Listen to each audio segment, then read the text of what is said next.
আতঙ্ক আর উৎকণ্ঠা যেন বলিউডের অন্য নাম। একের পর এক হত্যার হুমকি আসতেই চলেছে। কিছুদিন আগে সাইফ আলী খান ছুরিকাঘাত হয়েছেন, কিন্তু এবার হত্যার হুমকি পেলেন ভারতীয় নৃত্য পরিচালক রেমো ডিসুজা, যা বলিপাড়ায় রীতিমতো আতঙ্ক সৃষ্টি করেছে। ভারতীয় এক গণমাধ্যম থেকে জানা যায়, পাকিস্তান থেকে ইমেইলের মাধ্যমে হত্যার হুমকি পেয়েছেন রেমো। তবে এ বিষয়ে কোনো মন্তব্য করেননি তিনি।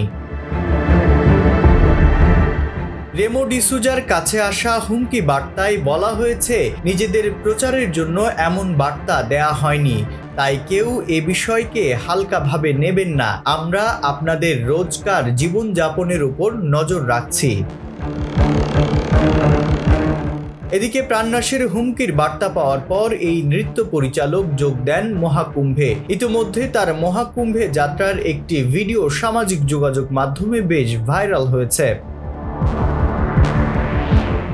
সেখানে দেখা যায় তিনি সম্পূর্ণ কালো বস্ত্রে ধ্যান করছেন এবং মহাকুম্ভে যাওয়ার আগে নিজের মুখে কালো চাদরে ঢেকে রেখেছিলেন। পাকিস্তান থেকে প্রাণনাশের হুমকি আসার পর রেমোর মহাকুম্ভে যাত্রা বেশ তাৎপর্যপূর্ণ হতে পারে বলে মনে করছেন তার অনুরাগীরা। বিনোদন ডেস্ক, ভোরের পাতা।